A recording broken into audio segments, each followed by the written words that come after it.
Hello everybody, welcome to Awesome Rusty Bucket. Subscribe to the channel if you haven't already and drop a like on this video. I'm trying to hit 100k subscribers on the channel by the end of the playoffs, so your subscription would be much appreciated. Also drop a like, it only takes 1 second and it makes a massive difference. Real quick, I wanted to do a video recapping the play-in tournament. I was supposed to do like 2 or 3 other videos and I just kept putting it off. I don't know what's been going on with me lately, but I'm just constantly like chronically exhausted. So I've just been sleeping so much and not doing my job. But I wanted to talk about the play-in tournament as a whole, and because there is T-minus 30 minutes until the playoff starts and I want to just cover all of this quickly. I'm not going to go into crazy amount of depth. I do want to talk about the play-in tournament as a whole and how I feel about it now that we're in the second year, or I guess it's the third year because there was one in the bubble, right? The whole bubble is a fucking anomaly to me.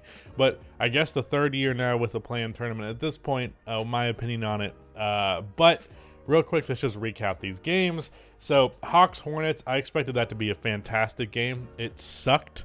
That was really disappointing. I was really expecting it to be a really good game. And I even went over to my dad's house to watch it with him because I was like, this is going to be a good game. Trust me, you're going to want to see this. And they got blown out. The Hawks were great. The Hornets were not. There's not much else to say. The Hornets were not really hitting shots, and their defense is terrible. So, it is what it is. Pelicans versus Spurs. I barely paid attention to this game. If I recall correctly, CJ McCollum had a great first half, and Brandon Ingram had a great second half, and that's kind of what happened here. I mean, the Spurs put up a good fight. Devin Vassell hit a bunch of three-pointers, and that was really cool. It is Devin, right? I just clicked on Keldon Johnson. Yeah, it is Devin. Okay, I just wanted to be sure. But Keldon Johnson and DeJounte Murray had rough games. What's his name? Jose Alvarado had something to do with that. But also the fact that DeJounte, his offense is not the most efficient just from the fact that he's not a three-point shooter, nor does he get to the free throw line a ton. And then if we go to the Eastern Conference matchup, again with the Nets versus the Cavaliers, I actually tuned out of this game and never got a chance to finish it because it looked like the Nets easily had this. There was, I don't know what point, it was like the third or fourth quarter, and it was like a 18-point game, and I was like, I'm really tired, and I know that the Nets are going to win this, so I'm going to take a nap. Woke up, the Cavs actually made it a game, but they did ultimately win, so I wasn't that in the wrong. Kyrie had like 20-something points at halftime, and he hadn't missed a shot. It was like 10 for 10 or something like that. Kevin Durant had a really cool playmaking game, but outside of that, didn't do anything that spectacular. Bruce Brown was the real standout of this game. A lot of people were talking about him after the fact. He kind of has like a mini Draymond Green role within this offense, within how he is used, because he does a lot of screen action with ball handlers, a lot of cutting to the rim, and then he's a pretty capable passer. He's not extraordinary like the 8 assists he had today. Like on a consistent basis, he's not that great. But he's capable of making the pass on the short roll, and he's a pretty damn good finisher. He has a really good floater. He's a very weird NBA player because he's like 6'4", but he plays like a big man. He rebounds crazy well. He plays defense above his size. Bruce Brown is awesome. Andre Drummond also played cool. And then on Cleveland's other thing, it was entirely Darius Garland on offense, as you would expect. And Evan Mobley was cool as well. But that was about it. And Kevin Love was also fine. But Darius Garland, mostly him. And then we'd go to the Clippers versus Timberwolves game. This was easily, well, was this game better than the Pelicans Clippers game? I don't know. I guess that's up for debate. I personally enjoyed the Timberwolves Clippers game a little bit more. But that's partially because I really love the Timberwolves, and I really love Anthony Edwards, who had himself a fucking game and a half in this one. He had 30 points. I mean, I guess his efficiency was not outstanding, and it was just 30 points. But it really especially felt like he took over the game because, if you were not aware, Karl Anthony Towns played like shit in this game, and it was primarily because of the Clippers' defensive scheme, which was essentially just to double team him the moment he got anywhere near the ball. And they also put wings on him to try and fluster him and make him make decisions. Rather than worrying about his size, they were more about his quick decision making and stuff like that. Having a wing who's there who can put more pressure and stuff like that. It was smart play, and it worked. So he had himself an awful game. I will say he missed a couple of shots that he would normally make, and that made it seem even worse than it normally would have been. But ultimately he did play very poorly. I will say, to his credit though, having someone out there that the defense respects so much that they double team them the moment they catch the ball does make offense easier for everybody else. So D'Angelo Russell also had himself a game, hit basically what was the game deciding shot, or I guess technically the Clippers made it a 3-point game like right after that mid-range shot where Paul George just completely left him wide open. But overall, D'Lo had himself a lot of easy opportunities because of how they were double teaming Cat. Same for Anthony Edwards, though he started to go off when Cat sat on the floor, or sat out, so I guess it wasn't entirely that. Cat also fouled out, so he only played 24 minutes in this one. But, you know, it's not as though Cat was entirely a negative here, but it got also to a point where he was clearly frustrated and he was kind of forcing offense, so that was not particularly great. But D'Angelo Russell, Anthony Edwards both had great games. Patrick Beverley in this one, I'm thinking of the next game. Sorry. No, it is this game. What? Patrick Beverley only had 7 points? Why did it feel like he had 40? It's probably because they waved off that one 3-pointer. This was the game that everybody was making fun of the Timberwolves for celebrating. I could have swore Patrick Beverley had more than 7 points. He definitely had more than a 7-point impact. He also had 11 rebounds and 3 assists, but he was doing stuff out there, the typical Patrick Beverley show. I'm talking about this game more because this is the one that I paid the most attention to, and it's easily the most entertaining one to me. But a lot of people are making fun of this team for celebrating. I say, fuck that. Celebrate all you want. You are playing a game for a living. It means a lot to the Timberwolves players to make it. It means a lot to the city. It means a lot to the franchise. It means a lot to Patrick Beverley, who felt slighted by the Clippers when they gave him a contract extension that he felt was disrespectful. Either way, fuck that. Like, seriously, let them celebrate. I don't understand this policing of enjoyment from basketball players. And it's cool. I absolutely detested that shit. Moving on to the final elimination games that were played yesterday. The Cavaliers felt like they had the game basically the whole way through up until about midway or late third quarter when Trae Young started going off. I believe he had like 15 or 18 points in the third quarter, and he was having himself a game. He dropped, what did he have in total? 38 points and 9 assists. Yeah, it sounds about right. And from everybody else, they were not particularly special on the offensive end. DeAndre Hunter shot the ball a bit too much, even though I'm a big DeAndre Hunter fan. But as mentioned, it felt like the Cavs had this one for the most part, and especially going into the half. It was one of those 10-point games that felt like a 30-point game, which is, you know, it has its ups and downs because it's great that Cleveland has such a strong hold on the momentum. But regardless of how it feels, it is just a 10-point game, and the fact that the Cavaliers had so much momentum and the Hawks still managed to hold on to a deficit that was recoverable, and then obviously it was recoverable because they won it. That also means that Cleveland wasn't running away with it, even though the momentum very much felt in their favor.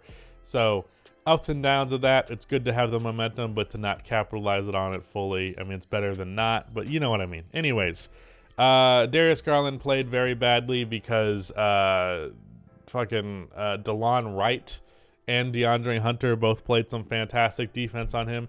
Karis LeVert had a moment where he exchanged threes with Trae Young in that third quarter, but that was about it. Evan Mobley played really well, and the standout, of course, was Lauri Markkanen, who had 26 points on 6 for 12 from outside, 10 for 17 from the field overall, had a couple of nice drives, obviously a ton of three-pointers, and honestly, to give him credit, 2 of those three-pointers were bad shots that he was forced into taking, so really he should have been more like 6 for 10 from outside. But either way, Markkanen had himself one of the best games of his career. I mean, if we're considering it like games where like something was on the line, this is the first game where Markkanen has played for anything. And it was one of the best games of his career. So good on him for that. But the Hawks ultimately won this one as I predicted. And that means that I went 6 for 6 on planned predictions, because after Paul George went out with health and safety protocols, I was pretty fucking confident that the Pelicans were going to win against the Clippers. Now, they did not win as easily as I anticipated, because it ended up being just a 4-point game. This was another game that I turned off because I thought it was over. So I did not catch how the deficit actually ended up being made up. So I'm not going to talk about this game too in depth, because I only watched the first like 3.5 quarters or so. If I look at the box score, it suggests to me that Reggie Jackson and Marcus Morris were really the main catalysts in their scoring, as well as Robert Covington and Norman Powell off of the bench. Although, my suspicions were correct. Norman Powell did have a bad shooting night. It definitely felt like it when I was watching. And then Brandon Ingram had how many points in the first quarter? He had like 8 shots, and I believe none of them were 3-pointers, so at least 16. And he only got to the free throw line 4 times, so I guess like 16 or 18 points. He was really good in this one. CJ was not, and that shows in the box score. That was correct. And Larry Nance Jr. was really good. He had a lot of really good plays in terms of being a roll man, and he also rebounded the hell out of the ball. And I'm sure Herb Jones did some shit in the fourth quarter that made a big difference with his defense, because that's just what he does. But like I said, I didn't really watch how this one closed out. When I turned off the game, the Pelicans had a relatively sizable lead. Clippers did something to make up a difference, but ultimately they still lost. So 6 for 6 on planned predictions. We'll see how my playoff predictions end up going. But just real quick, I wanted to talk about the playoffs as a whole. The play-in as a whole. I think I finally really like the play-in. Of course, initially I was apprehensive to the idea. Last year I was not the biggest fan in the world, but actually seeing it in practice for the 3rd year now, it's a nice way. It's like not a palate cleanser. What am I looking for? It's like an appetizer. Like, it's like your meal before the meal. Like, obviously, the regular season's done now, and it used to be you just had a couple-day gap in between, and that's what it was to deal with. And I will say, from a work perspective, having those days in between to prepare videos would have been nice, because now I'm like way behind, and I'm releasing my playoff prediction videos as the playoffs have already started. But either way, it's this nice, like, this is not the best of the best, but it's also like getting you geared up for what will happen, and what will happen is awesome. So you kind of get a taste of what's to come, and it's nice to have that. Not to mention, outside of like extreme cases like the Spurs and in the Timberwolves being in the playoffs when the Timberwolves have like 10 more wins or something like that. I'm not going to bother checking what the difference was, but it's something in that ballpark. Generally, I think it's pretty fair, especially because even though obviously the Timberwolves do have those many more wins than the Spurs, it's only a 1-game thing for them versus a 2-game for the Spurs. And I think ultimately most times the better team is going to come out victorious there, especially when they're throwing everything at the wind. And maybe you argue like injury factors in there, like it did with the Clippers here. and like the Clippers should be in, but it's not even injury, but Paul George having gone into health and safety protocols.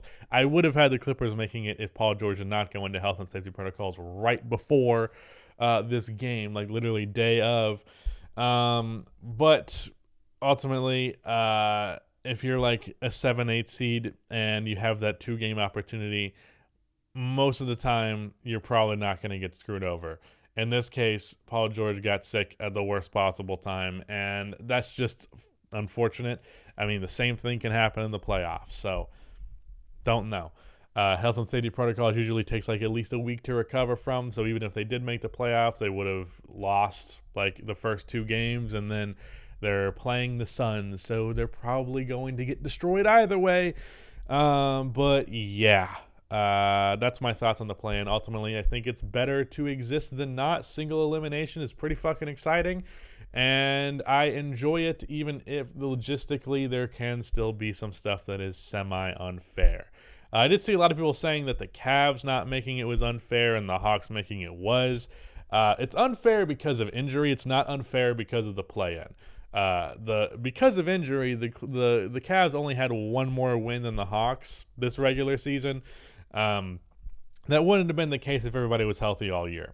Jarrett Allen played in that Hawks game when he hadn't played in like a month or two, but it's not unfair because of the play-in. A team with a 1-game difference beating another is not and getting a play-in spot instead of them. It's really not that unfair. It is unfair for like a 10-game difference, but we didn't see that here. But it's unfair for the Cavs, not for the play-in, but for the fact that they had so many injuries that really just derailed their really good season.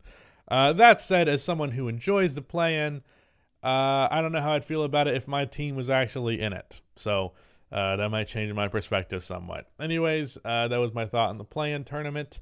There's going to be a fuckload of videos on this channel to come. Like, I'm talking like 3 videos a day for a couple of days here, because I'm going to do some previews that I don't do on my main channel, while also reacting to series like 2, and I'm going to do like 2 playoff games per video, and there's 4 a day for the foreseeable future, and then when it's 3 a day, I'll do 2 and then 1. So a lot of videos are going to exist on this channel, so be prepared for that. And yeah, that is it. Goodbye.